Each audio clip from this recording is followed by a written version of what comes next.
So guys, जैसा कि हमने पिछले एपिसोड में देखा कि जियो यान ने वुल्फहेड मर्सेनरी ग्रुप के तीसरे हेड मेंग को मार दिया था और मुशी की जियो यान के साथ फाइट हुई थी, मगर मुशी बहुत पावरफुल था और उसका स्तर डू मास्टर का था। इसीलिए जियो यान ने उस पर फ्लेम स्प्लिटिंग टेक्निक का यूज किया, मगर उससे भी मुशी को ज्यादा चोट नहीं पहुंची थी और जियो यान घायल हो चुका था, इसीलिए वहां से निकल गया था। फिर अब हमें दिखाया जाता है कि मैजिक बीस्ट माउंटेन रेंज के भीतर गहरी पहाड़ियों में एक खजाना मौजूद है जिसे पर्पल स्पिरिट क्रिस्टल कहते हैं, जो किसी की भी लड़ने की ताकत को अस्थायी रूप से बढ़ा सकता है। इसीलिए कई कल्टीवेटर्स ने उसे पाने के लिए पहाड़ों में जाने के जोखिम उठाए, मगर उनकी सारी कोशिशें बेकार रही और वो सभी मारे गए। फिर हमें जियो यान को दिखाया जाता है जो एक अर्थ रॉक बीस्ट से बचकर भाग रहा होता है, क्योंकि वो रैंक 3 का बीस्ट था, इसीलिए उसे नहीं लड़ सकता था। रॉक उसके सामने आ जाता है, मगर जियो यान उसे चकमा देकर वहाँ छिप जाता है और अपने मास्टर को मदद के लिए आवाज लगाता है और ने कहता है कि मुझे उसे लड़ने के लिए मेडिसिन पिल की जरूरत है। मास्टर उसे कहते हैं कि तुम पिल के भरोसे नहीं रह सकते, मैजिक बीस्ट माउंटेन जड़ी बूटियों से भरा हुआ है, तो क्या मैं तुम्हारे लिए हर बार रिफाइनिंग पिल्स को अपने पास रखूं? जियो यान कहता है कि आप बस मेरे सवाल का जवाब दो, यहाँ की हर एक चीज मुझे मार सकती है, इसीलिए क्या आप मेरे साथ मजाक कर रहे हो? याओलाओ बताते हैं कि आप बाहरी क्षेत्रों के सभी राक्षस ताकतवर नहीं है और अगर तुम इन मॉन्स्टर के साथ फाइट करोगे तो तुम्हारी पावर बढ़ेगी और तुम्हें दुश्मनों से लड़ने में मदद मिलेगी, जिस वजह से तुम्हें इन रैंक 3 के अर्थ रोकेब से लड़ना होगा। तभी वो रोकेब वापस से उसके पीछे पड़ जाता है। जियो यान भागने लगता है तो मास्टर से कहते हैं कि तुम डरे हुए क्यों हो? क्या तुमने एक डू मास्टर के बराबर पावर वाले 3rd लेवल के मॉन्स्टर से लड़ने की हिम्मत नहीं है? तुम लड़ने के लिए अपनी फ्लेम स्प्लिटिंग ट्रिक का यूज कर सकते हो। मगर जियो यान नहीं रुकता तो मास्टर एक मेडिसिन बोतल को नीचे गिरा देते हैं, जिसे जियो यान ले लेता है। तभी वहाँ वो रोके भी आ जाता है। जियो यान को अब गुस्सा आ जाता है और उस मॉन्स्टर के पिछवाड़े पर हमला करता है, मगर उसे कुछ नहीं होता और वो एब जोर से चिल्लाता है और जियान को पकड़कर मारने लगता है। तभी वहाँ से एक लेडी गुजरती है जिसका नाम यूनियन होता है, जो एमेथिस्ट विंग्ड लोएन किंग के साथ फाइट कर रही थी, जो रैंक 6 पर था। इसीलिए वहाँ एक पावरफुल और निकलता है, जिसकी वजह से वो रॉक मॉन्स्टर जियो यान को छोड़कर वहाँ से भाग जाता है। वहाँ एक तेज तूफान आता है जिससे जियो यान पत्थरों में दब जाता है। याओलाओ सोचते हैं कि आखिर ये लेडी कौन होगी जो विंग्ड लायन किंग के साथ लड़ने की हिम्मत कर रही है। जियो यान पत्थरों से बाहर निकलकर कहता है कि अगर वो लेडी 6 रैंक मॉन्स्टर से लड़ रही है तो डू हुआंग लेवल के आसपास होगी। जियो यान इससे बहुत उदास फील करता है कि वो सभी से बहुत कमजोर है। मास्टर उसे बताते हैं कि मैंने तुम्हें पहले ही कहा था कि डू क्यू कॉन्टिनेंट बहुत विशाल है, इसलिए यहाँ ऐसे भी कई लोग होंगे जो डू हुआंग लेवल से भी आगे निकल गए होंगे और जब तुम हाई लेवल पर पहुँचोगे तो तुम्हें एहसास होगा कि वाकई दुनिया बहुत कमाल की है। जियो यान जोश के साथ मास्टर से कहता है कि भले ही मैं उस लेडी की पावर से थोड़ा परेशान हुआ हूँ, पर मैं हिम्मत नहीं हारूंगा, क्योंकि अभी भी मेरे पास मजबूत होने के लिए अपनी एक मंजिल है। वही विंग्ड लायन किंग यूनियन से पूछता है कि आखिर तुम्हें क्या चाहिए जो तुमने एक राजा की नींद खराब की? यूनियन कहती है कि मेरा कोई मेलिशियस इंटेंस नहीं था, मैं बस तुम्हारा पर्पल स्पिरिट क्रिस्टल उधार लेना चाहती हूँ। तो विंग्ड लायन किंग खूब हंसता हुआ कहता है कि मुझे अपनी बॉडी से क्रिस्टल का एक टुकड़ा गिराने में 20 साल लग जाते हैं और तुम कह रही हो कि तुम्हें उधार चाहिए। यूनियन उसे कहती है कि मैं तुम्हें इसकी कीमत चुका सकती हूँ, इसीलिए हम इसे एक्सचेंज कर सकते हैं। विंग्ड लायन किंग कहता है कि मैं बॉडी ट्रांसफॉर्मेशन स्टेज में पहुँच गया हूँ, यदि तुम मुझे बॉडी ट्रांसफॉर्मेशन पिल दिला सकती हो तो हम ये सौदा कर सकते हैं। मगर यूनियन उसे कुछ नहीं कहती तो वो समझ जाता है कि उसे पिल नहीं दिलवा सकती, इसीलिए उसे कहता है कि तुम डू हुआंग स्तर पर हो, इसीलिए हमारी लड़ाई बहुत इनएविटेबल होगी, पर मैं तुम्हें इस मैजिकल बीस्ट माउंटेन से जिंदा लौटकर नहीं जाने दूंगा। वहीं जियो यान भी पहाड़ों के ऊपर उन दोनों की लड़ाई देखने आ जाता है। मास्टर जियो यान को बताते हैं कि विंग्ड लायन किंग में विकसित चेतना है, यानी कि उसकी बुद्धि और ज्ञान इंसानों के बराबर है, इसीलिए तुम्हारे पास ये बहुत अच्छा अवसर है दो स्ट्रॉन्ग कल्टीवेटर के बीच लड़ाई देखने का। साथ ही उसे ये भी बताते हैं कि विंग्ड लायन किंग उस लेडी को यहाँ से भागने नहीं देगा, क्योंकि वो हाई लेवल कल्टीवेटर्स को खाकर अपने स्तर को तेजी से बढ़ा सकता है। तभी यूनियन और विंग्ड लोएन किंग में लड़ाई स्टार्ट हो जाती है। उन दोनों की लड़ाई इतनी भयानक थी कि आसपास की सभी चीजें हिल रही थी। जियो यान मास्टर से पूछता है कि इनकी लड़ाई से जो पर्पल फ्लेम निकल रही है क्या उसे पावर सोर्स में बदला जा सकता है? मास्टर उसे बताते हैं कि वो पर्पल फ्लेम बिस्ट की बॉडी से पैदा होती है। स्वर्गीय फ्लेम की तुलना में बिस्ट फ्लेम्स को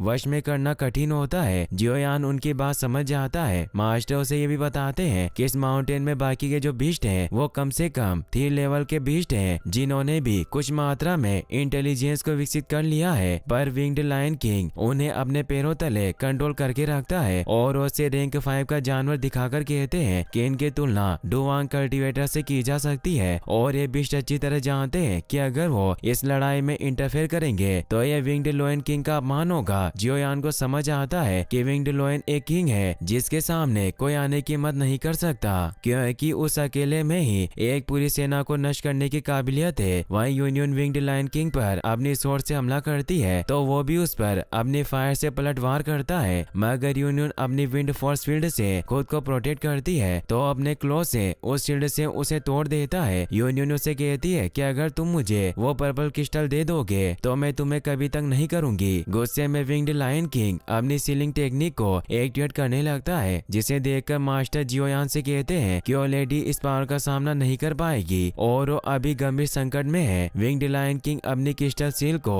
यूनियन की तरफ छोड़ता है। यूनियन उससे बचने की कोशिश करती है पर वो कमजोर हो जाती है। तभी मौका देकर विंग्ड लायन किंग उस पर क्लो से हमला करने जाता है, पर वो अपनी extreme wind meteor strike power से उस पर जोरदार हमला करती है, जिससे उसके सर पर लगा हुआ क्रिस्टल टूट जाता है। मगर इसे गुस्सा होकर विंग्ड लायन किंग उसे अपने पंजे से इंसर्ट कर देता है। यूनियन अपनी टेलीपोर्टेशन पावर से वहाँ से गायब हो जाती है। विंग्ड लायन किंग सभी जानवरों से कहता है कि उस लेडी को कहीं से भी ढूंढकर मेरे पास लाओ। जियोयान भी डरकर वहाँ से निकल जाता है। वहीं फिर हमें अगले दिन का सीन दिखाया जाता है जहाँ जियोयान एक पहाड़ी के किनारे पर होता है, जहाँ मास्टर से कहता है कि उस लेडी का आखिरी वार बहुत इंटेंस था, मगर विंग्ड लायन किंग ने उसे वक्त रहते चकमा दे दिया, वरना आसानी से मारा जाता। मास्टर उसे बताते हैं कि विंग्ड लायन किंग के पास बैंगनी क्रिस्टल के अलावा भी एक और दुर्लभ और कीमती चीज है। जब भी लोयन किंग अपनी कोई संतान को पैदा करता है तो उसके साथ एक बहुत ही रेयर खजाना आता है जो लोयन बर्थ एसेंस होता है, जिसे लोयन बर्थ एसेंस कहते हैं, और अगर हम उसे पाले तो हम बहुत भाग्यशाली होंगे। तभी जियोयान को वहाँ पानी के किनारे यूनियन बेहोश पड़ी हुई दिखाई देती है जो बहुत घायल थी। जियोयान सोचता है कि अगर मैं इसकी मदद करूंगा तो सभी मॉन्स्टर्स इसे लेने के लिए मेरे पास आ जाएंगे, लेकिन अगर मैं उसकी मदद नहीं करूंगा तो ये मारी जाएगी। तभी उसे एक मॉन्स्टर्स की आवाज सुनाई देती है, इसीलिए उसे उठाकर गुफा के अंदर ले आता है। जियोयान कुछ मेडिसिन को बाहर निकालता है ताकि उसे उसकी चेस्ट पर लगा सके, मगर तभी यूनियन जाग जाती है, जिससे जियोयान डर जाता है क्योंकि उसे लगता है कि उसे गलत समझेगी। इसीलिए उसे कहता है कि मैं बस तुम्हारे गाँव का इलाज करना चाहता था, इसीलिए मैं तुम्हें खुद दवाई लगाने जा रहा था, मगर जब अब तुम खुद जाग गई हो तो तुम इसे लगा सकती हो, और वो दवाई को वहीं रखकर दूर चला जाता है। जियोयान सोचता है कि वो लड़की बहुत पावरफुल है, अगर वो मुझे एक थप्पड़ भी मार देती तो मेरी जान चली जाती। यूनियन मेडिसिन को लेने की कोशिश करती है, मगर वो विंग्ड लोयन किंग की सीलिंग टेक्निक की वजह से बहुत घायल हो गई थी, इसीलिए वो जियोयान को कहती है कि दवाई लगाने में मेरी मदद करो। जियोयान इससे शर्माता है और उसे कहता है कि अगर मैंने तुम्हारी बॉडी को देखा तो तुम मुझे नहीं मारोगी। यूनियन कहती है कि मैं इतनी बेकाबू भी नहीं हूँ, तो जियोयान उसके पास आ जाता है। वो देखता है कि उसके कपड़े काफी टाइट और ठोस है, इसीलिए वो सोचता है कि अगर इसके कपड़े इतने ठोस नहीं होते तो विंग्ड लायन का हमला इसकी बॉडी को चीर सकता था। जियोयान उसे कहता है कि घाव तुम्हारे चेस्ट आर्मर के नीचे चला गया है, इसीलिए मुझे ब्लीडिंग को रोकने के लिए तुम्हारे कपड़ों को निकालना होगा। यूनियन को और कोई तरीका नजर नहीं आता, इसीलिए वो उसे ऐसा करने की परमिशन दे देती है। जियोयान उसे उठाता है और उसके कपड़ों और आर्मर को निकाल देता है और उसे नॉर्मल कपड़े पहना देता है। फिर वो पिल की मदद से उसके घाव को साफ करता है। यूनियन को काफी दर्द होता है क्योंकि उसकी क्यू एनर्जी काफी कम हो चुकी थी। जियोयान उसे कहता है कि मैंने तुम्हारी दवाई लगा दी है, पर तुम्हें अपनी आंतरिक चोटों को खुद से ही ठीक करना होगा। यूनियन उसे थैंक्स कहती है। वही हम विंग्ड लायन को देखते हैं जो आइस बीस्ट के पास आता है और उन्हें कहता है कि अगर तुमने जल्दी उस लड़की को नहीं खोजा तो तुम में से कोई भी जिंदा नहीं बचेगा, क्योंकि मैं अपनी लेवल को बढ़ाने का इतना अच्छा मौका गवा नहीं सकती।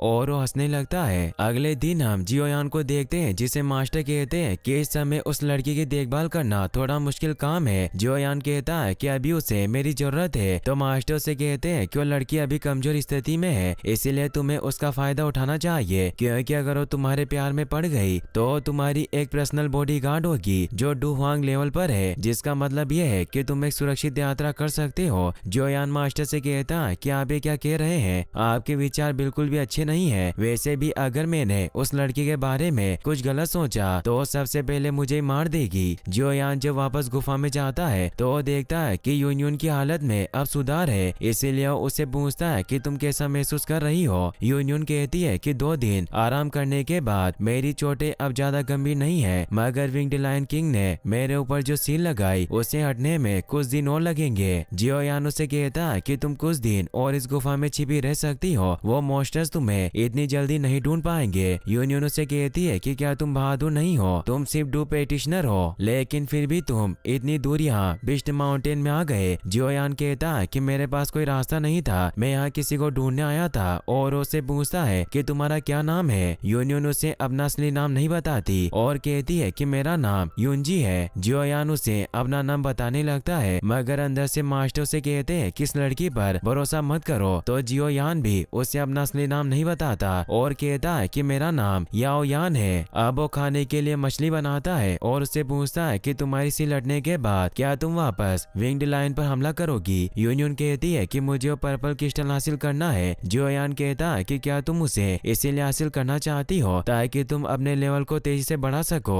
यूनियन कहती है कि लोग इसे अपने लेवल बढ़ाने के लिए यूज करते होंगे, पर मेरे लिए उसका इससे भी कहीं ज्यादा इम्पोर्टेंट यूज है। ताकत के मामले में मेरी और विंग्ड लायन की पावर बराबर ही है, पर मुझे पता नहीं था कि उसने सीलिंग टेक्निक में महारत हासिल कर ली होगी। पर मैं अपनी अगली लड़ाई में extreme wind meteor strike power से अपनी जीत को सुनिश्चित करूंगी। जियोयान कहता है कि वास्तव में तुम्हारी वो तकनीक बहुत मजबूत है, पर मैं भी इस लड़ाई में तुम्हारी मदद करूंगा। यूनियन कहती है कि तुम ऐसा क्यों करोगे। जियोयान कहता है कि हम दोनों दोस्त हैं। यूनियन इससे इमोशनल हो जाती है। वही हम उन आइस बीस्ट को देखते हैं जो उस जगह पर पहुंच चुके थे जहां यूनियन गिरी थी, और उन्हें उसकी स्मेल से पता चल जाता है कि वो यहाँ आसपास है। और इसी के साथ ये एपिसोड यहीं पर खत्म हो जाता है। गाइस, अगर आपको ये वीडियो अच्छी लगी हो तो मुझे कमेंट बॉक्स में जरूर बताएं, और अगर आप इसका नेक्स्ट पार्ट भी जल्दी देखना चाहते हैं तो इस वीडियो को लाइक करने के साथ साथ चैनल को सब्सक्राइब जरूर कर लें। Thanks for watching. So guys, जैसा कि हमने पिछले एपिसोड में देखा कि यूनियन ने विंग्ड लायन किंग से लड़ाई की थी और उन दोनों की पावर समान स्तर पर ही थी, लेकिन लायन किंग ने अपनी सीलिंग टेक्निक से यूनियन को घायल कर दिया था और वो टेलीपोर्ट होकर गायब हो गई थी। जियोयान को नदी के किनारे मिली और उसे सभी विष से बचाने के लिए अंदर ले गया था, जहाँ उसने यूनियन का इलाज किया। मगर लायन किंग के सील की वजह से उसकी पावर बहुत कम हो गई थी, इसीलिए जियोयान उसका ख्याल रख रहा था। मगर तभी वहाँ आइस बीस्ट उन्हें ढूंढते हुए आ जाते हैं। फिर अब हमें दिखाया जाता है कि उन आइस बीस्ट की आवाज जियोयान को भी सुनाई दे जाती है। जियोयान को कुछ समझ नहीं आता और वो यूनियन से कहता है कि उन्होंने हमें कैसे ढूंढा, जबकि मैं तुम्हारी खुशबू को कब से मास्किंग पाउडर से कवर करता आ रहा हूँ। बीस्ट हमें कभी भी नहीं ढूंढ सकते थे। यूनियन उसे बताती है कि आज मैं नहाने के लिए बाहर चली गई थी। जियोयान उसे कहता है कि तुम यही रहना और मैं बाहर जाकर उन्हें निपटा कर आता हूँ। यूनियन उसे कहती है कि तुम अपनी पावर के साथ उनसे नहीं लड़ सकते, इसीलिए मैं खुद ही बाहर जाऊंगी। जियोयान उसे कहता है कि मुझ पर एक एहसान करो, यही रहो। यदि तुम बाहर गई तो और ज्यादा मॉन्स्टर तुम्हारी तरफ आकर्षित होंगे और हम दोनों मारे जाएंगे। यह कहकर वो बाहर चला जाता है। यूनियन सोचती है कि उसकी पावर कम है, फिर भी वो इतना अग्रेसिव और रूड है, मगर उससे जियोयान की फिक्र होती है। वहीं बाहर वो आइस बीस्ट मौजूद था, इसलिए जियोयान उससे लड़ने को तैयार हो जाता है, मगर वो दूसरा आइस बीस्ट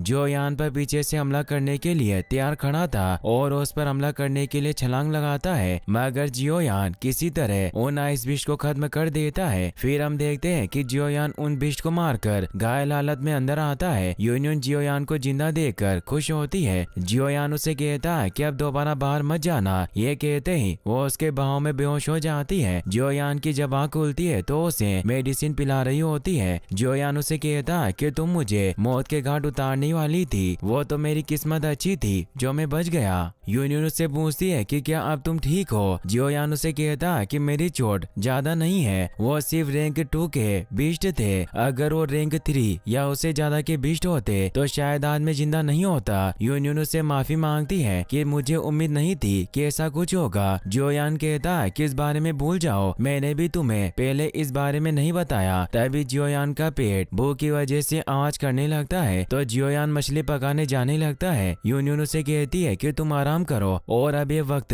मेरा तुम्हारी देखभाल करने का है, और वो मछली को ग्रिल करने लगती है। तो जियोयान उससे पूछता है कि क्या तुम मछली पकाना जानती हो। यूनियन कहती है कि मैंने पहले कभी मछली नहीं पकाई, लेकिन इसका मतलब ये नहीं है कि मैं नहीं कर पाऊंगी। तो जियोयान मेडिटेशन करने लग जाता है। यूनियन मछली को पका लेती है, पर अब उसे उसमें मसाले डालने थे, मगर वहाँ बहुत मसाले थे, इसीलिए वो रेड बोतल वाले पाउडर का यूज करती है और उन गिल्ड फिश को जियोयान के पास ले आती है। जियोयान कहता है कि मछलियाँ तो जल चुकी है, क्या तुम इस तरह मछली पकाती हो। यूनियन कहती है कि मैंने पहली बार खाना पकाया, भले ही तुम्हें अच्छा ना लगे, फिर भी तुम्हें इसे खाना होगा। तो जियोयान को ना चाहते हुए भी वो मछली खानी पड़ती है। यूनियन भी वो मछली खाने लगती है, लेकिन तभी उसे चक्कर आने लगते हैं। वो जियोयान से कहती है कि मैं बहुत अजीब महसूस कर रही हूँ। तो जियोयान उसे कहता है कि तुमने मछली में कैसे मसाले का यूज किया था। तो उसे वो रेड बोतल दिखाती है और कहती है कि क्या ये मसाला खराब है। जियोयान कहता है कि मुझे इस बोतल को नहीं उठाना चाहिए था, मास्टर ने मेरे साथ मजाक किया। और वो यूनियन को बताता है कि मैंने मसाला गलती से बनाया और ये एक तरह का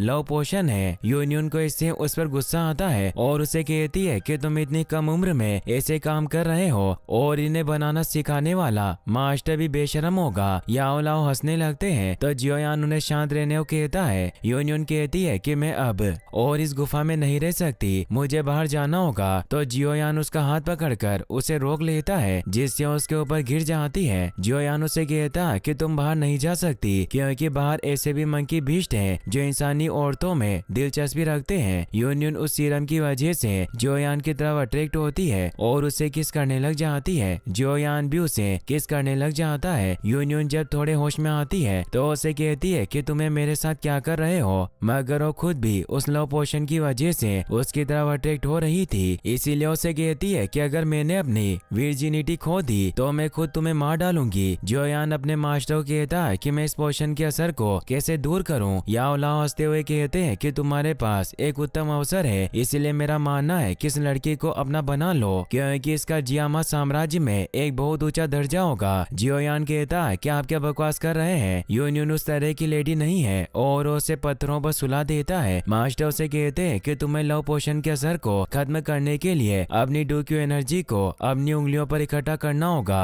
और उसकी पूरी बॉडी की उससे मसाज करनी होगी। जियोयान ऐसा ही करने लगता है, मगर वो भी उसकी तरफ अट्रैक्ट होता है और वो खुद को नहीं रोक पाता, इसीलिए उसे किस करने लगता है। मगर तभी यूनियन का हाथ हिलने लगता है, इसीलिए वो खुद को चाटा मारकर वहाँ से बाहर आ जाता है और पानी में छलांग लगाकर मेडिटेशन करने लगता है। यूनियन की भी अब आँख खुल जाती है। वहीं उन आइस बीच के बाकी साथियों को भी यूनियन की लोकेशन का पता चल गया था, इसीलिए वो सभी वहाँ जाते हैं और अपने साथियों की मौत का बदला लेने के लिए गुफा में जाने लगते हैं। मगर तभी यूनियन के हमले से वो सभी दूर गिर जाते हैं। जियोयान भी बाहर आ जाता है। यूनियन उस पर अपनी तलवार पॉइंट कर देती है और उसे कहती है क्या जो कुछ भी हमारे बीच हुआ उसे राजी रखना, जैसे हमारे बीच कुछ हुआ ही ना हो। जियोयान उसे कहता है कि सबने हमेशा प्राइवेट ही रहते हैं। तभी वहाँ ऊपर से विंग्ड लायन गुजरता है, इसीलिए यूनियन उससे फाइट करने के लिए चली जाती है। जियोयान उसे कहता है कि तुम्हारी सील अभी नहीं टूटी है, लेकिन वो नहीं सुनती। जियोयान भी अब उन आइस बीच से बचकर वहाँ से भागने लगता है और वो भागता हुआ एक खतरनाक गुफा के पास पहुँचता है जब विंग्ड लायन की गुफा थी। जियोयान अपने मास्टर को कहता है कि यूनियन विंग्ड लायन से लड़ रही है और हम इस बात का फायदा उठाकर उसकी गुफा से वो लायन बर्थ एसेंस हासिल कर सकते हैं। और अब जियान वहाँ मौजूद बिस्ट से छिपते हुए गुफा की तरफ बढ़ने लगता है। मास्टर उसे कहते हैं कि तुम मुझे ईमानदारी से बताओ कि तुम वास्तव में क्या करना चाहते हो। क्या तुम यूनियन के लिए उस पर्पल क्रिस्टल को चुराना चाहते हो ताकि वो लेवल अप कर सके। मगर जियोयान कोई जवाब नहीं देता। तो मास्टर कहते हैं कि मुझे लगता है कि तुम दोनों का ब्रेकअप हो गया है। जियोयान उस गुफा के अंदर पहुंच जाता है। जियोयान के पास एक क्रिस्टल होता है और वो कहता है कि हमारी चाल काम कर गई, और वो पुरानी बातें सोचता है जब उसने यूनियन को कहा था कि मैं भी तुम्हारी मदद करूंगा। तो यूनियन ने उसे एक क्रिस्टल लोकेटर दिया था और कहा था कि जब मैं विंग्ड लायन का ध्यान भटकाऊंगी तो तुम इस लोकेटर की मदद से उस पर्पल स्पीड क्रिस्टल को ढूंढ सकते हो, क्योंकि जब तुम उस क्रिस्टल के पास जाओगे तो ये चमक उठेगा। और अब वो क्रिस्टल चमक रहा था। जियोयान गुफा के बिल्कुल अंदर पहुंच जाता है, मगर वो देखता है कि विंग्ड टाइग्रेस वहाँ सो रही है और उसे वहाँ एक चमकता हुआ गोला दिखाई देता है। इसीलिए वो मास्टर से कहता है कि क्या है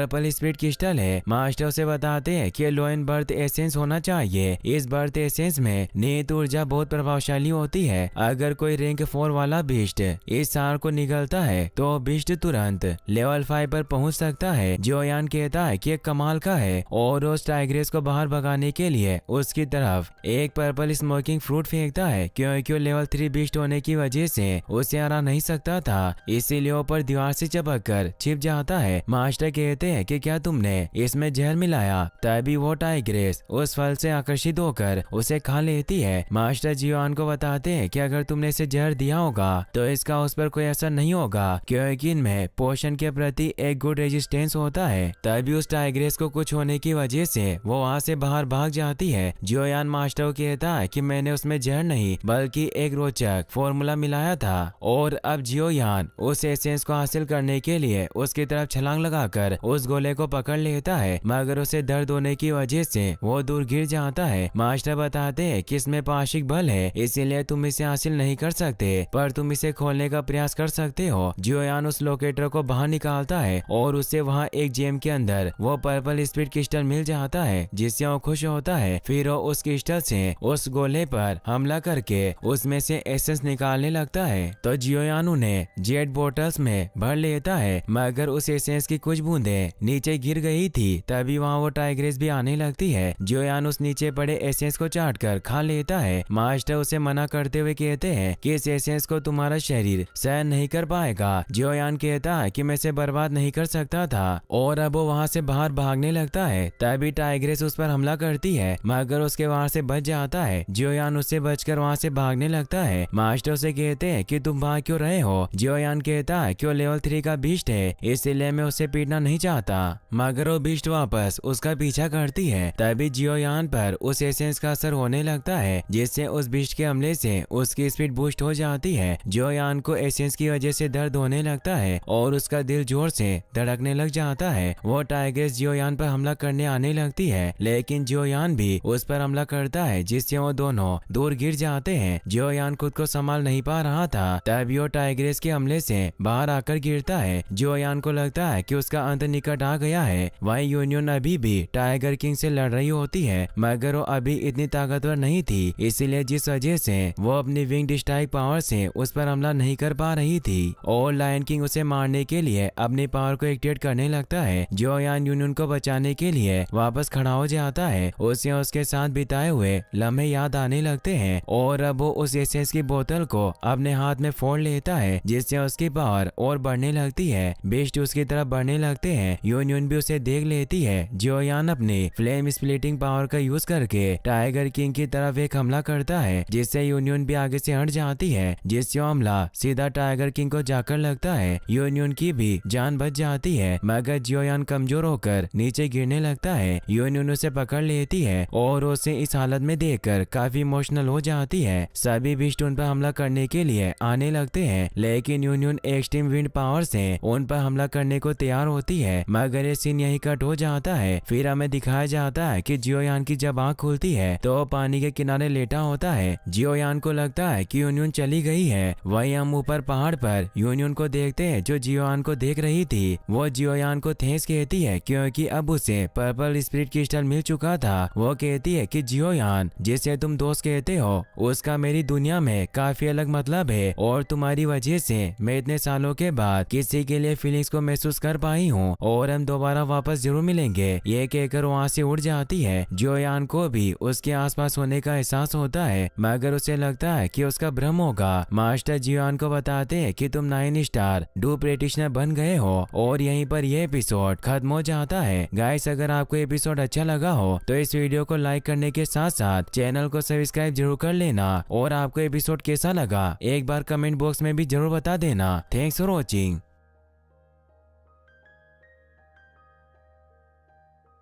सो गाइस, जैसा कि हमने पिछले एपिसोड में देखा कि जियो यान ने मुशी के साथ लड़ाई की थी, मगर वो कमजोर पड़ गया था, इसीलिए वहां से निकल गया था और उसने कठिन ट्रेनिंग लेना जारी रखा। फिर उसकी मुलाकात यूनियन से हुई, जो पर्पल स्पीड क्रिस्टल को हासिल करना चाहती थी। जियो यान उसे पसंद करने लगा था, इसीलिए उसने भी यूनियन की लड़ाई में उसका साथ दिया और विंग्ड लायन किंग पर हमला किया था, मगर इससे वो घायल होकर बेहोश हो गया। फिर अब हमें दिखाया जाता है कि जियो यान एक नदी के किनारे होता है और जब उसकी आंख खुलती है तो वो देखता है कि वो पूरी तरीके से ठीक हो चुका है और वहाँ उसके पास यूनियन का सीक और वेस्ट और एक स्क्रॉल पड़ा हुआ था। जियोयान यूनियन का आवाज लगाता है, मगर वो वहाँ से जा चुकी थी। इससे जियोयान बहुत दुखी होता है। मास्टर कहते हैं कि क्या अभी भी तुम उसे याद कर रहे हो और मैं तुम्हारी उसे ढूंढने में मदद करूँ। जियोयान कहता है कि क्या आप सच कह रहे हैं। मास्टर बाहर निकल कर कहते हैं कि तुम मूर्ख हो, वो लड़की डुहांग लेवल पर थी, इसीलिए वो तुम्हारे पास सिर्फ इसलिए नहीं आएगी कि तुम उसे देखना चाहते हो, मगर उसने तुम्हारे लिए एक प्रेशियस गिफ्ट छोड़ा है। जियोयान कहता है कि क्या आप इस वेस्ट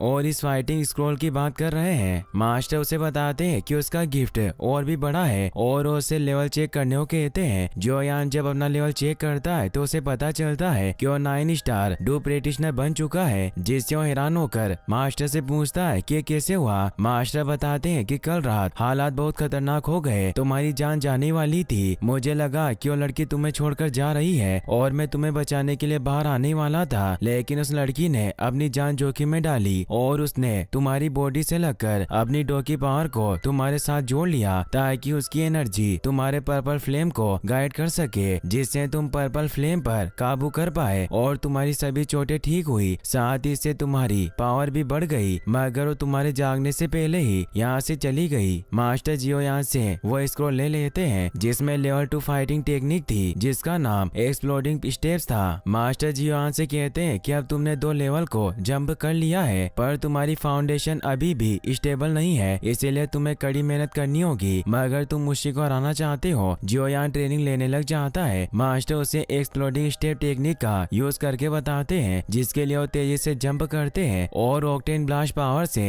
एक पहाड़ को तोड़ देते हैं। जियोयान ये देखकर बहुत खुश होता है। मास्टर उसे बताते हैं कि एक्सप्लोडिंग स्टेप्स और ऑक्टेन ब्लास्ट पावर को मर्ज करके एक बहुत ही खतरनाक कॉम्बैट मूव बनाया जा सकता है। जियोयान यूनियन को इसके लिए थैंक्स कहता है, तो मास्टर कहते हैं कि तुम्हें मुझे थैंक्स कहना चाहिए, पर कोई बात नहीं। फिर उसे बताते हैं कि हो सकता है कि यूनियन ने तुम्हारी बॉडी में क्रिस्टल की पर्पल फ्लेम को वश में कर लिया हो, पर अगर तुम अपनी ताकत को बढ़ाने के लिए पर्पल फ्लेम का यूज करते हो तो यह तुम्हारी इटर्नल एनर्जी को एक्सप्लोडिंग के पॉइंट तक स्वेल कर सकता है। Amethyst winged lion king purple flame की पावर के साथ सभी लेवल को पार करने में सक्षम है, और ऐसा इसलिए है क्योंकि उसकी फिजिकल बॉडी स्ट्रॉन्ग है, पर तुम्हें पर्पल फ्लेम से लड़ने की कोई जरूरत नहीं है। लेकिन अगर तुम इस फ्लेम की मदद से डूम मास्टर बनने की सोच रहे हो तो मुझे डर है कि तुम राख के ढेर में बदल जाओगे। जियोयान कहता है कि इसका मतलब ये है कि मेरी ये दवा जहर निकली। याओलाओ बताते हैं कि तुम्हें इस महीने हर दिन 5 या उससे अधिक फर्स्ट रैंक के जानवरों का शिकार करना होगा। लड़ने से ही तुम अपनी फाइटिंग एनर्जी को स्थिर कर पाओगे। अगर तुमने ऐसा नहीं किया तो हेवनली फ्लेम मिलने पर भी तुम उसे अवशोषित नहीं कर सकोगे। जियोयान कहता है कि 5 बीस्ट को मारना कोई बड़ी बात नहीं है, मैं एक दिन में 10 जानवरों का शिकार कर सकता हूँ। मास्टर कहते हैं कि अपनी बकवास बंद करो और काम पर लग जाओ। जियोयान सोचता है कि मुझे कुछ भी करके डू मास्टर बनना है, जिससे मैं मुशी से बदला ले पाऊंगा।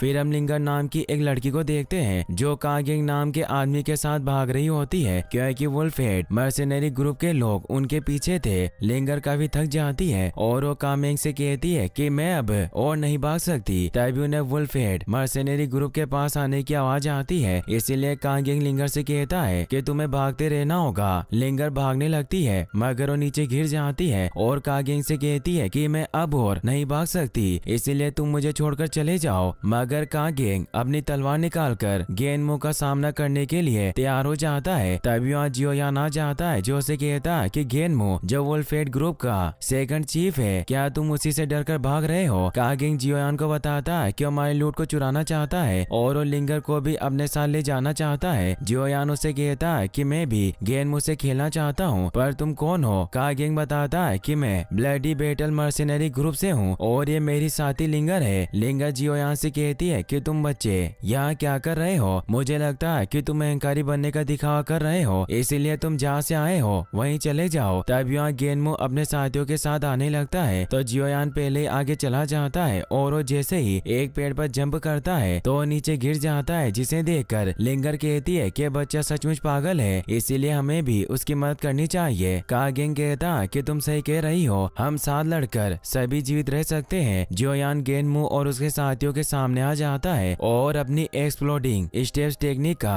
यूज करके गेनमो को घोड़े से नीचे गिरा देता है। गेनमो के सैनिक उसे मारने आने लगते हैं, लेकिन जियोयान अपनी तलवार बाहर निकाल लेता है और गेनमो के सभी सैनिकों को मारने लग जाता है। एक सैनिक वहां से भागने लगता है, लेकिन जियोयान अपनी वैक्यूम पंप टेक्निक से उसे खींचकर मार देता है। गेनमो से कहता है कि तुम कौन हो और सभी के सामने मेरा मजाक उड़ाने की हिम्मत कर रहे हो। जियोयान उसे कहता है कि क्या तुम गेनमो हो। गेनमो कहता है कि तुम मेरा नाम इतनी सहजता से नहीं ले सकते और उस पर अपने किक से हमला करता है, मगर जियोयान को इससे बिल्कुल भी घंटा फर्क नहीं पड़ता और उसे एक झटके में ही दूर कर देता है। गेनमो जियोयान को मारने की कोशिश करता है, मगर उसे कुछ नहीं होता और जियोयान उसे दूर गिरा देता है। उनकी लड़ाई लिंगर और कागेंग भी देख रहे होते हैं। लिंगर कहती है कि वास्तव में मैंने उस लड़के को कम आंका, मुझे नहीं पता था कि वो इतना शक्तिशाली होगा। गेनमो जियान से पूछता है कि तुम्हारा नाम क्या है, तो जियोयान कहता है कि मैं तुम्हारा दादा हूँ। गेनमो समझ जाता है कि वो जियोयान है और उसे कहता है कि तुम अब तक कैसे जिंदा हो। यह सुनकर कागेंग भी कहता है कि यह वही लड़का है जिसने वुल्फहेड मर्सनरी ग्रुप के लिए परेशानी खड़ी कर रखी है। गेनमो अब अपनी लाठी को बाहर निकाल लेता है और फुल जोश में उसे कहता है कि अब तुम्हें स्वर्ग जाने से कोई नहीं रोक सकता, मैं तुम्हें खत्म कर दूंगा और उस पर अपनी लाठी से हमला करता है, मगर जियोयान उसकी लाठी पकड़ लेता है और उसे दूर गिरा देता है। जियोयान अब उस पर अपनी तलवार से हमला करता है, मगर वो अपनी लाठी से उस हमले को रोकने की कोशिश करता है। वो अपना पूरा जोर लगा रहा था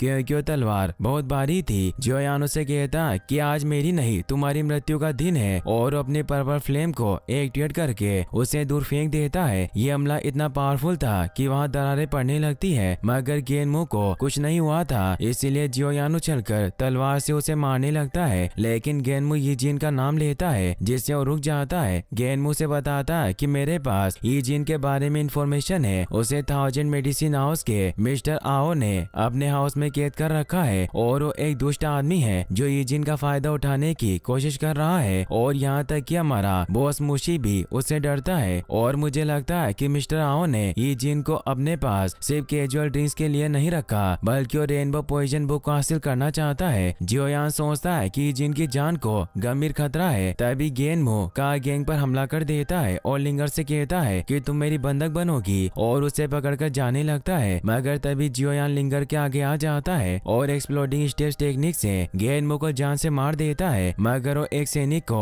वहाँ से भागकर जाने देता है। कागेंग जियोयान को धन्यवाद देता है कि तुमने हमारी मदद की। जियोयान कहता है कि कोई बात नहीं और वो वहाँ से चला जाता है। लिंगर को जियोयान बहुत औसम लगता है। जियोयान भागता हुआ आगे बढ़ने लगता है और कहता है कि यीजिन में आ रहा हूँ। फिर हम देखते हैं कि जियोयान श्रियाओ के 1000 मेडिसिन हॉल में पहुँच गया था, जहाँ दो सैनिक बातें कर रहे थे कि गेनमो को किसी जवान लड़के ने मार डाला और वो लड़का एक बड़े आकार की रूलर ब्लेड का यूज करता है। जियोयान चुपके से यीजिन के कमरे में घुस जाता है। यीजिन उसे देखकर खुश होती है और उसे कहती है कि मुझे तुम्हारी बहुत फिक्र थी। जियोयान उसे शांत रहने को कहता है क्योंकि सैनिक उस तरफ आ रहे थे, इसलिए वो खिड़की को बंद कर देता है जिससे सैनिक उन्हें नहीं देख पाते। जियोयान यीजिन से कहता है कि तुम यहाँ सुरक्षित नहीं हो, इसीलिए अपना सामान पैक करो और मेरे साथ आओ। यीजिन मना करती हुई दूर हो जाती है तो जियोयान उससे पूछता है कि क्या गलत हुआ। वो बताती है कि मैं तुम्हारे साथ नहीं जा सकती, अगर वुल्फहेड मर्सिनरी ग्रुप को इस बारे में पता चला तो मुझे ढूंढने आएंगे और मेरे गांव के निर्दोष लोगों को चोट पहुंचाएंगे। जियोयान उसे बताता है कि मैं उन कमीनों से छुटकारा पाने जा रहा था, लेकिन मुझे तुम्हारी चिंता थी, इसीलिए मैं सबसे पहले तुम्हें बचाने आया। यीजिन कहती है कि तुम मेरा कितना ध्यान रखते हो। जियोयान कहता है कि ऐसा इसलिए है क्योंकि तुम मेरी दोस्त हो। यीजिन उसे चुप रहने को कहती है और अपने साथ ले जाकर कहती है कि तुम्हें अभी आराम करना चाहिए, हम उनसे बाद में निपटने की योजना बनाएंगे। फिर उसे चाय पिलाती है। वहीं में मुशी को दिखाया जाता है जो गेनमो की मौत से दुखी होता है। मोली अपने सभी सैनिकों को आदेश देता है कि जाओ जियोयान को ढूंढो और मार डालो, उस पर बिल्कुल दया मत करना। तो सभी सैनिक पूरे जोश में वहाँ से निकल जाते हैं। वहीं श्रियाओ को भी पता चल गया था कि कोई यीजिन के पास आया है, इसीलिए अपने सैनिकों के साथ उसके कमरे में आता है और यीजिन से पूछता है कि लड़का कौन है। तो ने झूठ कहती है कि मेरा भाई है। शिरियाओ कहता है कि मुझे नहीं पता था कि तुम्हारा एक भाई होगा, पर ये 1000 मेडिसिन हाउस में क्या लेने आया है। जियोन उसे कहता है कि मैं ईजिन को आज रात यहाँ से ले जाने का इरादा कर रहा हूँ। शिरियाओ ईजिन से पूछता है कि तुम मेरे मेडिसिन हाउस में रहकर खुश नहीं हो। एक सैनिक समझ जाता है कि वो जियोयान है, इसीलिए वो धीरे धीरे वहाँ से खिसकने लगता है। ईजिन कहती है कि बेशक आपने मेरी अच्छी देखभाल की और मेरा यहाँ रहना सुखद रहा। शिरियाओ कहता है कि फिर तुम यहाँ से क्यों जाना चाहती हो। ईजिन बताती है कि मुझे कुछ दूसरे काम करने हैं, इसीलिए मैंने जगह छोड़ने का फैसला लिया और उन्हें टोकन के रूप में कुछ सिक्के देती है। शिरियाओ से कहता है कि तुम वास्तव में नहीं जानती कि मुझे अपनी देखभाल के भुगतान के बदले में क्या चाहिए, और मैं जानता हूँ कि तुम्हारा ये भाई जियोयान के अलावा और कोई नहीं है। अगर वुल्फहेड मर्सनरी सैनिकों को इसके बारे में पता चला कि तुम यहाँ हो तो तुम संकट में आ सकते हो। ईजिन परेशान होकर कहती है कि तुम क्या चाहते हो। शिरियाओ कहता है कि तुम मेरे साथ खेल मत खेलो, मुझे पता है कि रेनबो पॉइजन बुक तुम्हारे पास है, उसे मुझे दे दो। ईजिन कहती है कि आपको जरूर गलतफहमी हुई होगी, मेरे पास रेनबो पॉइजन बुक कैसे हो सकती है। शिरियाओ अपने सैनिकों को बुला लेता है और कहता है कि अगर आज तुम मुझे पॉइजन बुक नहीं सौंपोगी तो मैं तुम्हारी जान ले लूंगा और तुम्हारे भाई जियोयान का जीवन भी यहीं खत्म हो जाएगा। जियोयान कहता है कि ये गुंडे मेरा क्या उखाड़ लेंगे और अपनी तलवार को बाहर निकालता है, जिससे सभी सैनिक डर जाते हैं। शिरियाओ एक कुर्सी को आगे करके उस पर बैठ जाता है और जियोयान से कहता है कि तुम ऐसा मत सोचो कि तुम्हारे पास कौशल है तो तुम मेरे मेडिसिन हाउस में आसानी से टहल सकते हो। और तुम्हारी जानकारी के लिए मैं बता दूं कि जिस मोमेंट पर मैंने इस कमरे में प्रवेश किया था मैंने पहले ही यहाँ जहर छोड़ दिया था, इसीलिए अब तुम्हें कमजोरी महसूस होगी। वही हम देखते हैं कि शिरियाओ का एक खबरी मोशी को बताता है कि हम जानते हैं कि जियोयान अभी कहाँ है। मोशी पूछता है कि कहाँ है वो। सैनिक बताता है कि वो 1000 मेडिसिन हाउस में है। मोशी गुस्से में उसकी गर्दन पकड़ लेता है और उसे कहता है कि उसके साथ कितने लोग हैं, तो वो बताता है कि वो सिर्फ अकेला है। तो मोशी उसे साइड में फेंक देता है और कहता है कि सभी सैनिकों को इकट्ठा करो, हम अभी मेडिसिन हाउस जाएंगे। दूसरी तरफ जियोयान को गुस्सा आता है मगर ईजिन उसे रोक लेती है और मिस्टर हाउस से कहती है कि तुम्हारे पास पॉइजनिंग स्किल है, पर मैंने इसके असर को पहले ही बेअसर कर दिया है क्योंकि मैंने जियोयान को पहले चाय में मिलाकर एंटीडोट पिला दिया था। और शियाओ के पास जाकर कहती है कि तुम्हें मेरी पॉइजन स्किल से डरना चाहिए। पिछले कुछ दिनों से कोई भी मेरे 3 फीट के दायरे में आने की हिम्मत नहीं करता, मगर फिर भी तुम मुझसे मिलना आए। वास्तव में तुम लापरवाह हो, तुम मेरी छुपी हुई कुर्सी पर कैसे बैठ सकते हो। शिरियाओ जल्दी से उठ जाता है और देखता है कि उस चेयर पर बहुत सारा जहर है। ईजिन उसे बताती है कि अब बहुत देर हो चुकी है, शिरियाओ की बॉडी में जहर फैलने लग गया था। ईजिन उसे बताती है कि मेरा जहर खतरनाक है, तुम्हें 7 दिन और रात तक दर्द महसूस होगा। सबसे पहले तुम्हारी हड्डियां टूटेगी और थकावट से तुम मारे जाओगे, लेकिन मेरा एंटीडोट तुम्हें ठीक कर सकता है और शायद उस चाय के बर्तन में कुछ बचा हो। शिरियाओ टी पॉट में से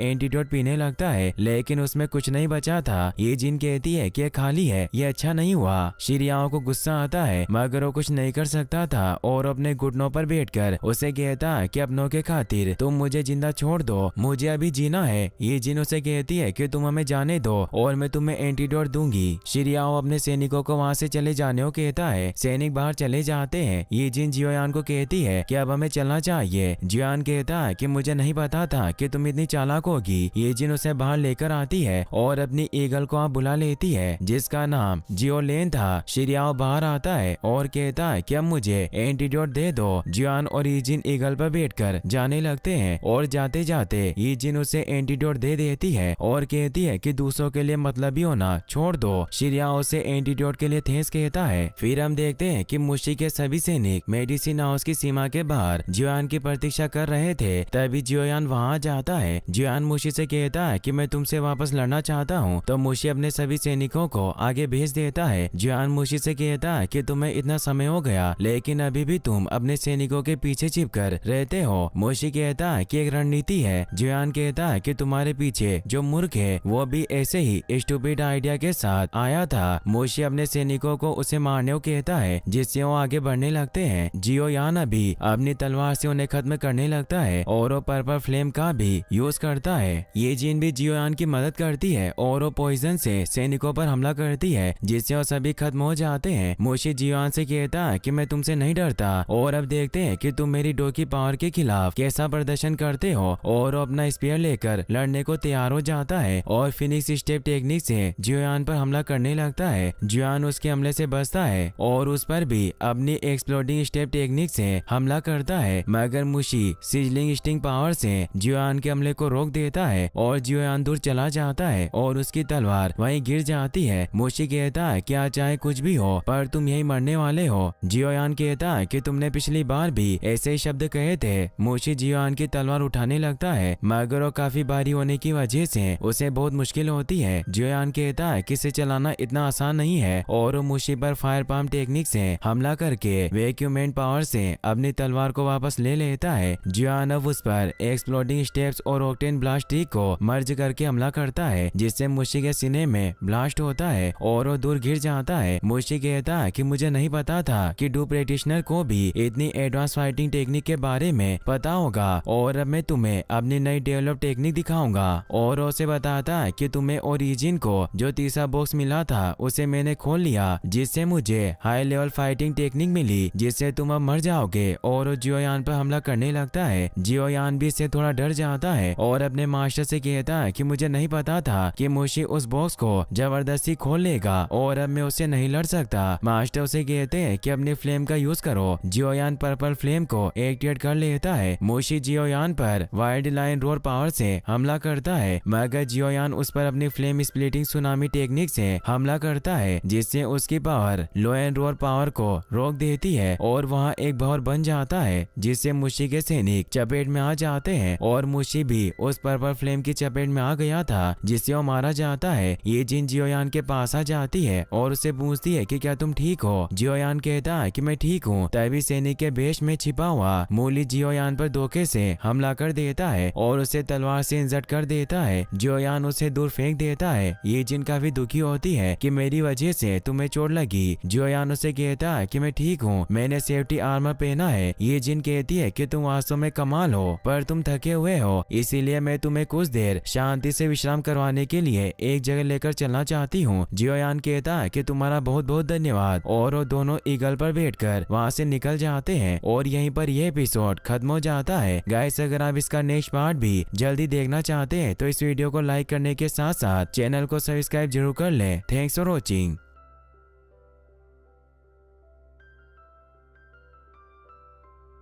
सो गाइस, जैसा कि हमने पिछले एपिसोड में देखा कि जियोयान ने मिस्टर लाओ से इजिन को बचा लिया था, फिर उसने मुशी के साथ फाइट की और उसे खत्म कर दिया, जिससे वुल्फहेड मर्सेनरी ग्रुप भी खत्म हो गया और अब इजिन के किंगशांग टाउन पर से खतरे के काले बादल हट गए थे और जियोयान भी इजिन के साथ वहां से निकल गया था। फिर अब हमें दिखाया जाता है कि इजिन जियोयान को लेकर मेडिसिन वैली में जाती है, जो एक बहुत ही खूबसूरत जगह होती है जो पहाड़ों में छिपी हुई थी। मास्टर जियोयान को बताते कि इस वैली की ऊर्जा प्योर है, इसीलिए तुम्हें डू मास्टर यानी थर्ड लेवल पर पहुंचने में मदद करेगा। ये जिन जियोयान से कहती है कि क्या तुम्हें ये जगह पसंद आई। जियोयान कहता है कि वास्तव में ये जगह अलग और दुर्गम है और तुमने ये जगह कैसे ढूंढी। ये जिन बताती है कि मैं भी इस जगह के बारे में नहीं जानती थी। अगर लेन ने इस जगह को नहीं खोजा होता और अभी मैं यहाँ कुछ जड़ी बूटियाँ लेने आई हूँ जिनका रेनबो पॉइजन बुक में वर्णन है। जियोयान कहता है कि मैं भी अपनी कल्टीवेशन और मेडिसिन पर यहाँ काम कर सकता हूँ। ये जिन उसे अपने साथ वहाँ मौजूद घर में लेकर जाती है और उसे बताती है कि यह जगह छोटी है, पर क्या तुम यहाँ एडजस्ट कर लोगे। जियोयान कहता है कि जब तक तुम मेरे साथ हो मुझे कोई प्रॉब्लम नहीं है। ये जिन कहती है कि तुम कैसी नॉनसेंस जैसी बातें कर रहे हो और मुस्कुराते हुए अंदर चली जाती है। जियोयान अब वहीं रहने लगता है और कल्टीवेशन करने लगता है। ये जिन भी वहाँ मेडिसिन कलेक्ट कर रही होती है। जियोयान भी ये जिन की जड़ी बूटियाँ इकट्ठा करने में मदद करता है। जियोयान को पसीना आने लगता है तो यीजिन उसे रुमाल देती है। फिर जब वो साथ में बैठकर खाना खा रहे थे तो यीजिन को चक्कर आने लगते हैं। जियोयान उसे पकड़ लेता है और कहता है कि तुम्हें क्या हुआ।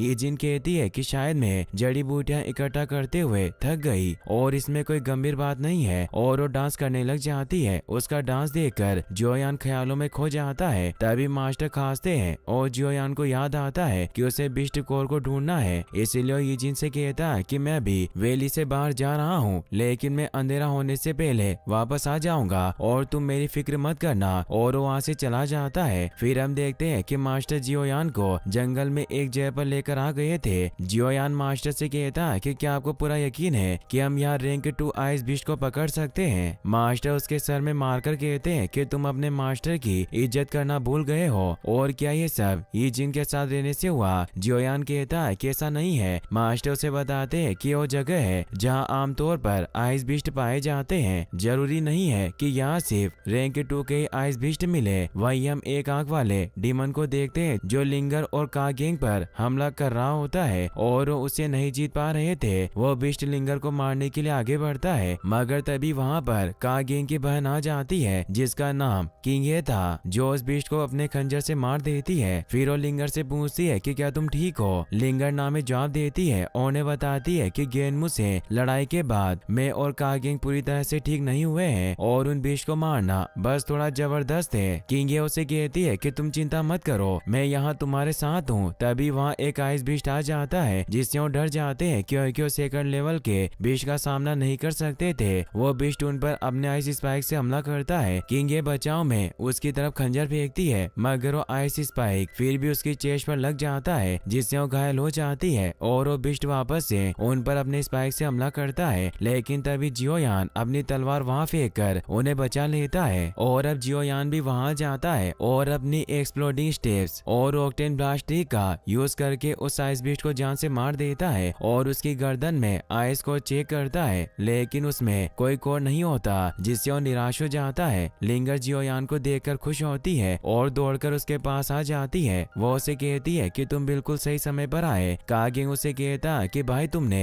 एक बार फिर हमारी जान बचाई, तुम बहुत धर्मी हो। और फिर उसे अपनी बहन किंगे से मिलवाता है और अपनी बहन को बताता है कि वही जियोयान है जिसने हमें गेनमू से बचाया था। किंगे जियोयान से मिलकर खुश होती है। कागेंग जियोयान से पूछता है कि तुम यहाँ क्या कर रहे हो। जियोयान कहता है कि मैं यहाँ रैंक 2 बिश की तलाश कर रहा हूँ, मुझे आई स्कोर हासिल करना है, मगर मुझे अभी तक आई स्कोर नहीं मिला, पर मुझे तुम्हारी मदद करके अच्छा लगा। किंगे अपने लॉकेट को जियोयान को देती है और उसे बताती है कि आइस बीस्ट का मैजिक कोर है और तुम इसे ले सकते हो क्योंकि तुमने हमारी जान बचाई, तुम इसे धन्यवाद के रूप में रख सकते हो। जियोयान उन्हें थैंक्स कहता है। फिर हम देखते हैं कि जियोयान जल्दी से वापस मेडिसिन वैली में यीजिन के पास आता है और उसे बताने लगता है कि मुझे रैंक 2 मैजिक कोर मिल गया, और अगर हमें आइस आर्ट पिल और पाथ प्रोटेक्शन पिल की सामग्री मिल जाए तो इससे मैं अपनी पर्पल फ्लेम को कंट्रोल कर सकता हूँ। तभी जियोयान देखता है कि यीजिन नीचे बेहोश पड़ी हुई है, मगर मास्टर उसे पास जाने से रोकते हैं और बताते हैं कि इस लड़की की स्थिति बहुत गंभीर है, ये वो है फुल पॉइजन बॉडी के असर में है। जियोयान पूछता है कि ये क्या है, तो मास्टर बताते हैं कि कल्टीवेटर अपनी ताकत को बढ़ाने के लिए जहर पर निर्भर करता है, लेकिन जब उसकी बॉडी जहरीली ऊर्जा को बनाए नहीं रख पाती तो जहर उन्हें धीरे धीरे अंदर से जलाने लग जाता है, जिससे इसकी धीरे धीरे मृत्यु हो जाएगी। जियोयान को भी याद आता है कि आज दिन में उसे चक्कर आए थे और अपने मास्टर से पूछता है कि क्या इस बीमारी को ठीक किया जा सकता है। मास्टर नामे जवाब देते हैं और कहते हैं कि बहुत मुश्किल है। फिर हम देखते हैं कि यीजिन की जब आँख खुलती है तो अपने पास जियोयान को देखकर खुश होती है, मगर वो खुद को बेड पर देखकर उससे पूछती है कि क्या तुमने मुझे टच किया। जियोयान कहता है कि मैंने ऐसा नहीं किया, अगर मैं तुम्हें टच करता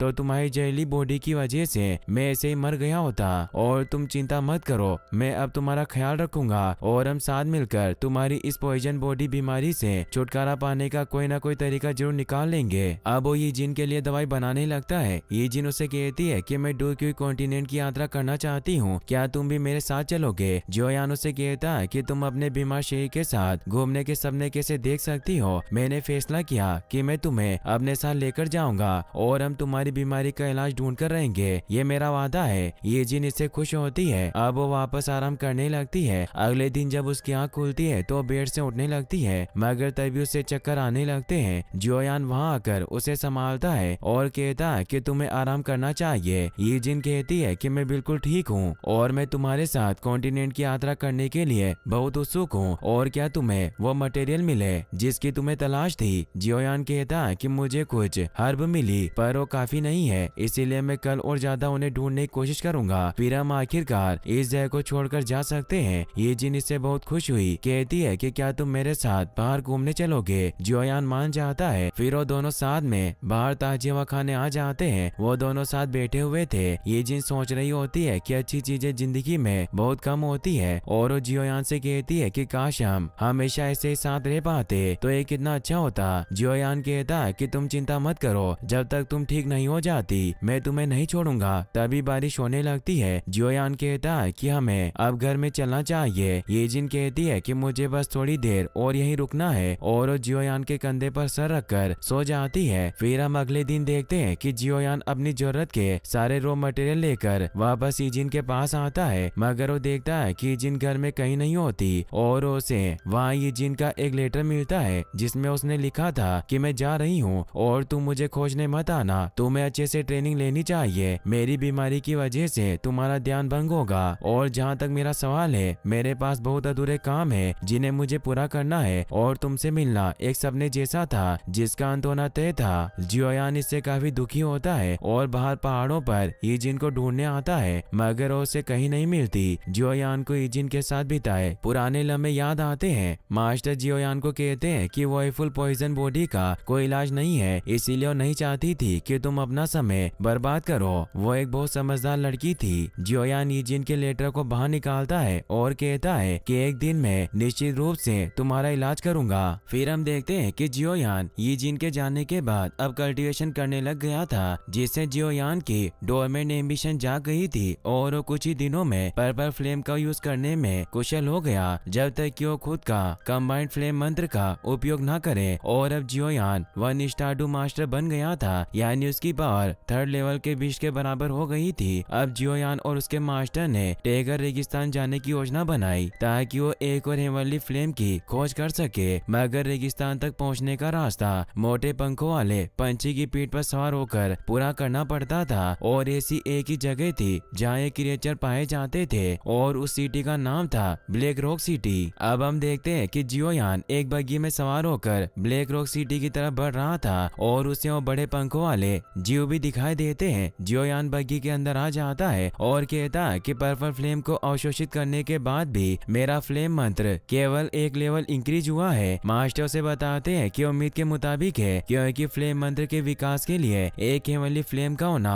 बहुत आवश्यक है और तुम्हारी पर्पल फ्लेम इस आवश्यकता को पूरा नहीं करती, लेकिन फिर भी यह काफी अच्छा है कि पर्पल फ्लेम ने इसके स्तर को एक लेवल बढ़ाया। इससे पहले कि तुम अपनी ट्रू हेवनली फ्लेम को एब्जॉर्ब करो, तुम्हें कुछ आवश्यक सामग्री को तैयार करना होगा। सबसे पहले तुम्हें ब्लैक रॉक सिटी के अल्केमिस्ट एसोसिएशन में जाकर एक एल्केमिस्ट बनना होगा, जिससे तुम्हें पिल रिफाइनिंग के बारे में और ज्यादा जानने में मदद मिलेगी। जियोयान उन्हें कहता है कि मैं पहले से ही एक एल्केमिस्ट हूँ, क्या उन्हें इस बारे में पता नहीं चलेगा। मास्टर उसे कहते हैं कि तुम्हें अपनी पावर को छिपाने को किसने कहा। अब वो ब्लैक रॉक सिटी के बाजार में पहुंच जाते हैं, जहाँ के लोग काफी जल्दी में होते हैं। जियोयान एक दुकानदार से पूछता है कि अल्केमिस्ट एसोसिएशन कहाँ है, तो सभी उसे देखने लग जाते हैं और वो समझ जाता है कि वो जरूर एक एल्केमिस्ट होगा और उसे उस तरह भेज देते हैं। जियोयान सोचता है कि उन लोगों ने मुझे इस तरह धक्का क्यों दिया। मास्टर से बताते हैं कि मैं तुम्हें एसोसिएशन में शामिल होने की इसलिए कह रहा हूँ क्योंकि हेवनली फ्लेम को एब्जॉर्ब करने के लिए तुम्हें जिन चीजों की आवश्यकता होगी उन्हें एसोसिएशन तुम्हें दिलवाने में मदद कर सकता है। जियोयान मास्टर से पूछता है कि ब्लड लोटस पिल बनाने के लिए रैंक 3 के बीस्ट कोर की जरूरत होगी। मास्टर से बताते हैं कि हाँ तुमने सही कहा, पर एक हेवनली फ्लेम को अवशोषित करने के लिए मूल्य रूप से तुम्हें 3 चीजों की आवश्यकता होगी। ब्लड लोटस पिल केवल उनमें से एक है। जियोयान इससे हैरान होता है। मास्टर बताते हैं कि हेवनली फ्लेम के करीब जाने के लिए ब्लड लोटस पिल की आवश्यकता होगी, क्योंकि तुम्हें प्रोटेक्ट करेगा और इसके प्रोटेक्शन के बिना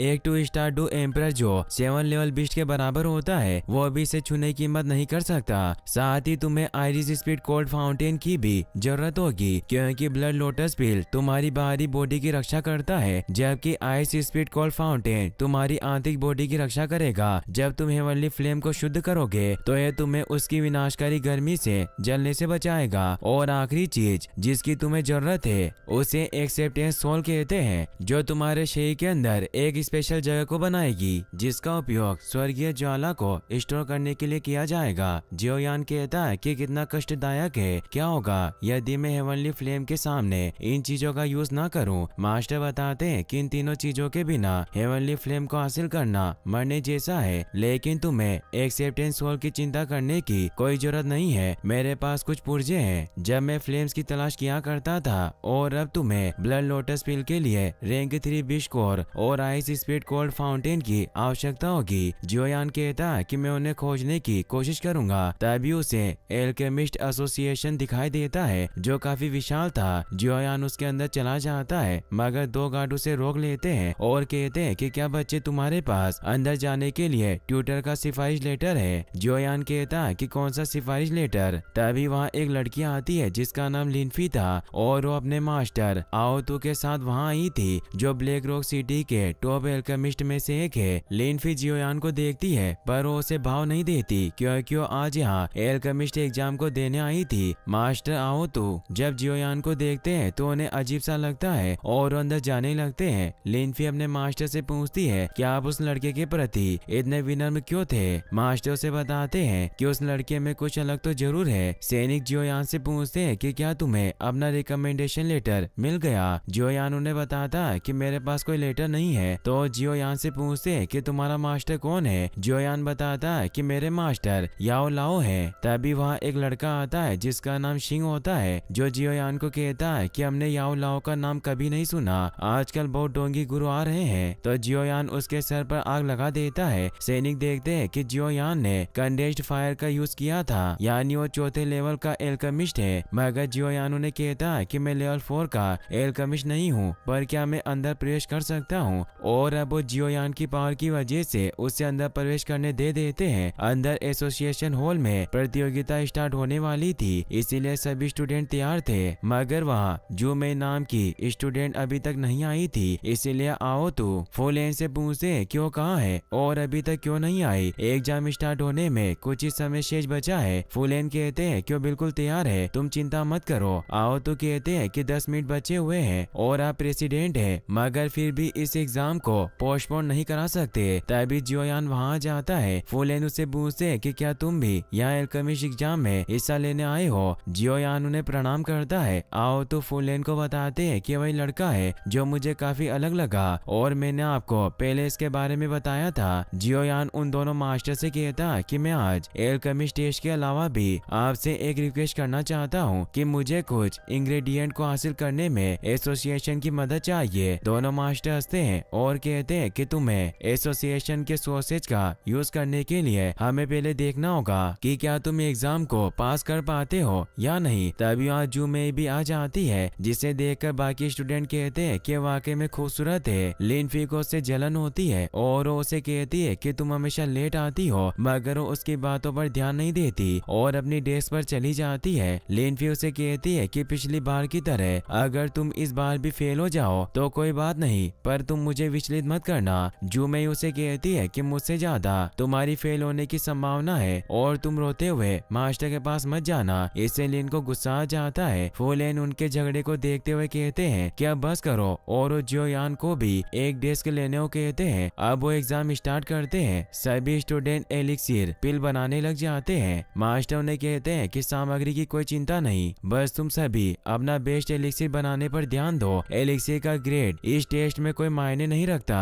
बस इसका फॉर्मेशन अच्छा होना चाहिए और आधे घंटे में ये टेस्ट खत्म हो जाएगा। जियोयान भी एलिक्सिर बनाने लग जाता है। आओतू को पता चलता है कि जियोयान सिर्फ 19 साल का है जिससे हैरान होते हैं क्योंकि दोनों लड़कियों से भी थोड़ा छोटा था। वो सोचते हैं कि अगर इसे प्रथम श्रेणी का एल्केमिस्ट बनना है तो इसे 17 साल की उम्र में डू प्रैक्टिशनर होना होगा। और फुलेन से कहते हैं कि क्या इस लड़के के पास इतनी पावर हो सकती है। फुलेन जियोयान से कहते हैं कि अगर तुम पास नहीं हुए तो चिंता मत करना तुम्हारे पास अभी भी ट्रेन होने के लिए बहुत समय है। लिनफी और जूमे एक दूसरे को चिढ़ाने के लिए तेजी से एलिक्सिर पिल बनाने लग जाती है और अब समय समाप्त हो जाता है। दोनों मास्टर सभी की पिल को चेक करने लगते हैं। जूमे और लिनफी टेस्ट में पास हो जाती है मगर जब फुलेन जियोयान का पिल देखते हैं वो वाइटल ब्रेथ पिल था जो बहुत ही हाई क्वालिटी का था जिससे मास्टर दंग रह जाते हैं और सभी से कहते हैं कि जियोयान ने भी इस एग्जाम को पास कर लिया है। इससे लिनफी और जूमे भी हैरान होती है। फुलेन कहते हैं कि दोनों लड़कियां इतने सालों से एक दूसरे से प्रतिस्पर्धा कर रही है और आज इस लड़के ने इन दोनों के भ्रम को दूर कर दिया कि इस दुनिया में बहुत से लोग इनसे ज्यादा सक्षम हैं। जियोयान दोनों मास्टर से कहता है कि मुझे क्षमा करे पर क्या मैं दूसरी लेवल की एल्केमिस्ट परीक्षा को भी शुरू कर सकता हूँ। दोनों मास्टर हैरान होते हैं और लिनफी जियोयान के पास आकर उसे कहती है कि छोटे लड़के, तुम्हें क्या लगता है कि टीयर 2 की एल्केमिस्ट परीक्षा को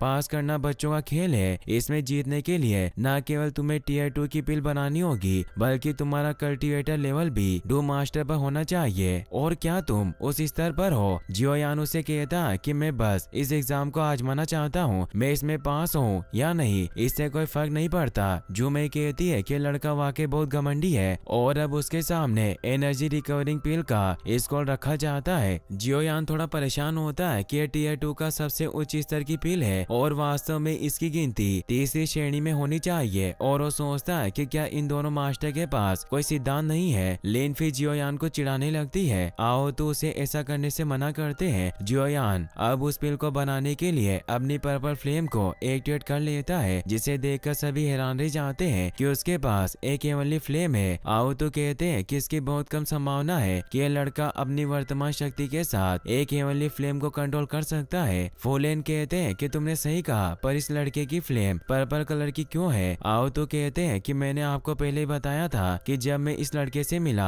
तो मुझे बहुत अजीब लगा क्योंकि उसने मेरी नाक के नीचे से अपनी असली ताकत को छुपाया था। फुलेन कहते हैं कि अचानक मुझे इस लड़के के मास्टर से मिलने की इच्छा हो रही है क्योंकि जिस मास्टर ने इस लड़के को इतनी अच्छी तरह से ट्रेन किया वो जो निश्चित रूप से बहुत फेमस होगा। जो मैं सोचती है कि लड़का दूसरी श्रेणी की पिल को कैसे बना सकता है क्योंकि इसे बनाने में हेवनली फ्लेम के साथ साथ उस व्यक्ति की स्पिरिचुअल स्ट्रेंथ और उससे इंग्रेडिएंट की सही मात्रा का पता होना जरूरी है। जियोयान के घड़े में अब पिल बनने लगती है मगर तभी उसमें विस्फोट होता है जिससे लिनफी खुश होती है कि वो पिल नहीं बनी और ये लड़का सिर्फ दिखावा कर रहा था। जियोयान पिल को बाहर निकालता है और मास्टर से कहता है कि इसका मूल्यांकन करे मगर वो देखते हैं कि उस पिल में दरारें थी जिससे सभी को लगता है कि वो पास नहीं हुआ। तभी जियोयान फूंक मारकर उस पिल के कचरे को उड़ा देता है जिससे वो पिल चमकने लगती है। मास्टर इससे हैरान होते हैं कि टीयर 2 की पिल होने के साथ हाई क्वालिटी की है। लिनफी निराश होती है कि वास्तव में इस लड़के की पावर बहुत ज्यादा है। फुलेन कहते हैं कि वास्तव में ऐसा लगता है कि आज हमारे एसोसिएशन ने सबसे कम उम्र के एल्केमिस्ट का उत्पादन किया है क्योंकि 100 से भी ज्यादा सालों में अभी तक कोई टीयर 2 की पिल को इतनी कम उम्र में नहीं बना पाया। जियोयान मास्टर से कहते हैं कि क्या आप मुझे कुछ सामग्री उपलब्ध करवा सकते हैं जिसके बारे में मैंने पहले आपसे कहा था। फुलेन कहते हैं कि तुम्हें क्या चाहिए, बस मुझसे पूछो और हम तुम्हें वो प्रदान करेंगे। जियोयान कहता है कि मुझे रैंक 3 मैजिक बिस्ट कोर और आइस स्पीड कोल्ड फाउंटेन की सख्त जरूरत है। फुलेन थोड़े परेशान होते हैं और कहते हैं कि 3 रैंक बिस्ट कोर का मिलना मुमकिन है लेकिन आइस स्पीड कोल्ड फाउंटेन का नहीं। और जियोयान से कहते हैं कि हमें अकेले में चलकर बात करनी चाहिए और दोनों मास्टर उसे अपने साथ ले जाते हैं। लिनफी जुमे से कहती है कि तुमने कहा था कि हमारे शहर की ब्लैक रॉक की यंगर जनरेशन में तुमसे आगे कोई नहीं निकल सकता, पर वो लड़का तुमसे बहुत आगे है और तुम्हारा ये भी कहना था कि तुम्हें एक प्रेमी की तलाश है। जुमे कहती है कि तुमने सही कहा, पर वो लड़का ब्लैक रॉक से नहीं है। लिनफी कहती है कि जियोयान बहुत टैलेंटेड है और वाकई तुम दोनों की जोड़ी बहुत अच्छी बनेगी। जुमे कहती है कि मुझे उसमें कोई दिलचस्पी नहीं है और अगर तुम उसे पसंद करती हो तो उसे प्राप्त कर सकती हो। लिनफी से खुश होती है और वहाँ से चली जाती है। जुमे को उस पर बहुत गुस्सा आता है और इसी के साथ ये एपिसोड यहीं पर खत्म हो जाता है। गाइस, आपको ये वीडियो कैसा लगा मुझे कमेंट बॉक्स में जरूर बताएं और इस वीडियो को लाइक और चैनल को सब्सक्राइब करने के लिए आपका तहे दिल से शुक्रिया। Thanks for watching.